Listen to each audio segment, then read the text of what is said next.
کتاب کے اندر موجود ہے۔ یہ دونوں محدث امام لکھتے ہیں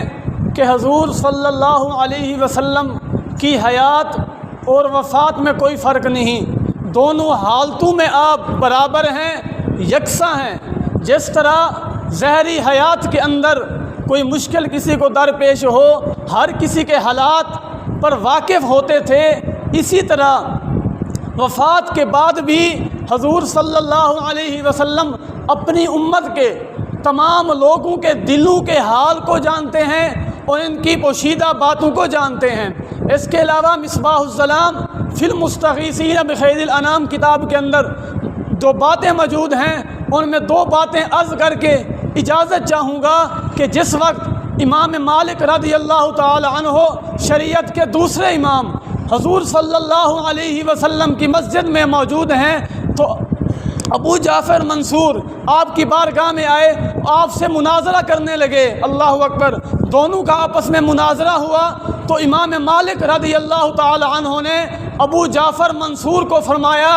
اے ابو جعفر منصور بات سن، قرآن پاک فرماتا ہے یا ایھا الذین آمنوا لا ترفعوا اصواتکم فوق صوت النبی، اے ایمان والو اپنی آواز کو حضور کی آواز کے سامنے اونچا نہ کرو بلکہ اپنی آواز کو پست رکھو۔ آگے امام مالک فرماتے ہیں اے ابو جعفر منصور دوسری بات سن، قرآن پاک فرماتا ہے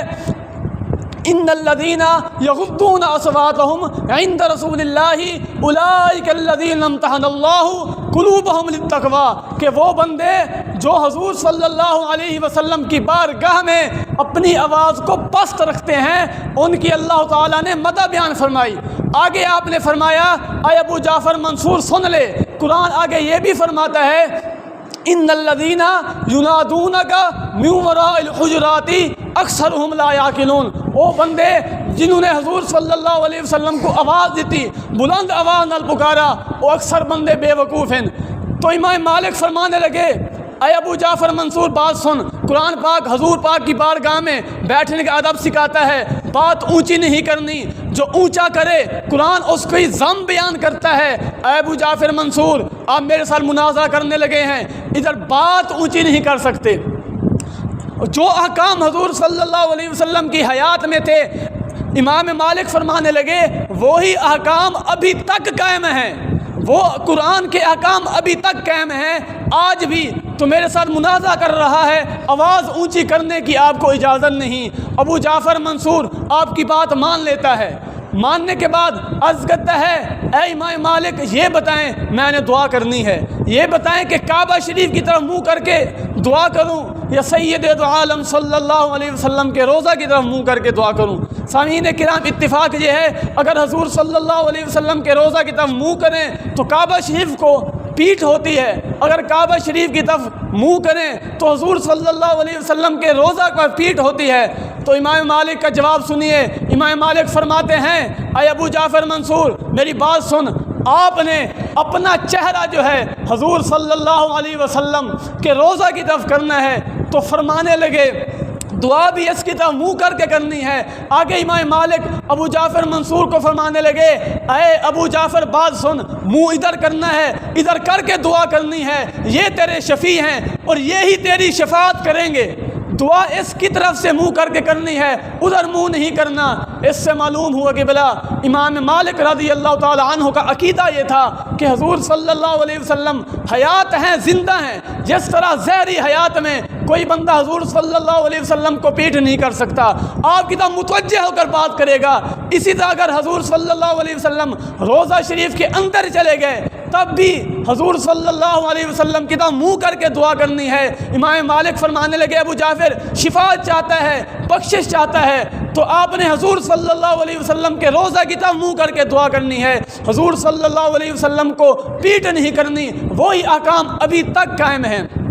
دوسری بات کر کے اجازت چاہوں گا کہ بلا حضرت عمر فاروق رضی اللہ تعالی عنہ کے دور کے اندر قحط پڑ گیا، ایک شخص آیا آ کر حضور صلی اللہ علیہ وسلم کی بارگاہ میں رونے لگا، عرض کرنے لگا یا رسول اللہ استسقل امتک فانہم قد ہلکوا، یا رسول اللہ اپنی امت کے لیے بارش طلب کریں، امت آپ کی ہلاک ہو گئی ہے۔ تو اس آدمی روتے روتے سو گیا۔ سید دو عالم صلی اللہ علیہ وسلم آپ کے خواب میں آتے ہیں، آ کر فرماتے ہیں اے شخص تو جا عمر فاروق کے پاس چلا جا، اس کو جا کر میرا سلام بھی پیش کرنا، عمر فاروق کو کہنا کہ بارش ہو جائے گی، اس کو میرا سلام بھی پیش کرنا، یہ بھی کہنا کہ بارش ہو جائے گی، عمر فاروق کو یہ بھی کہنا اے عمر علی کل کیس، اپنے اوپر دنائی کو لازم پکڑ۔ وہ شخص عرابی آتا ہے عمر فاروق کی بارگاہ میں، آ کر عرض کرتا ہے اے عمر فاروق، سید عالم صلی اللہ علیہ وسلم نے آپ کو سلام بھیجا ہے۔ حضور صلی اللہ علیہ وسلم فرما رہے ہیں اے عمر بارش ہو جائے گی۔ تیسرا حضور صلی اللہ علیہ وسلم نے فرمایا علیک الکیس، اے عمر حضور پاک فرماتے ہیں آپ نے دنائی سے کام لینا ہے۔ عمر فاروق یہ تینوں باتیں سن کر رونے لگے، عرض کرنے لگے اللہ کی قسم میں ہمیشہ دنائی سے کام کروں گا، اس میں کوتاہی نہ کروں گا۔ اس کے بعد یقیناً بارش ہو گئی۔ اب سامعین کرام، اس بات بتانے کا کیا مقصد ہے کہ حضور صلی اللہ علیہ وسلم نے اس عرابی کو، اس صحابی کو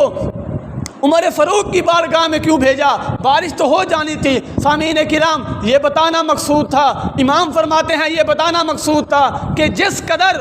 ایک عرابی کو کوئی مشکل پیش آئی، امت مشکل میں تھی، حضور کی بارگاہ میں آئے، مشکل حل ہو گئی، حضور کا اس عرابی کو عمر فاروق کی بارگاہ میں بھیجنا اس وجہ سے تھا تاکہ عمر فاروق خلیفہ ہے اس وقت کے، عمر فاروق خلیفہ ہے، یہ بات اپنی امت کو بتائیں گے تو تمام لوگوں کو علم ہو جائے گا۔ آئے امتیو، اگر کوئی مشکل پیش ہو، کوئی مشکل میں ہو، کوئی مصیبت ہے، سید عالم صلی اللہ علیہ وسلم کی بارگاہ میں آنا آپ کی مشکل حل ہو جائے گی۔ اسی وجہ سے قرآن پاک فرماتا ہے وَلَوْ أَنَّهُمْ إِذْ ظَلَمُوا أَنفُسَهُمْ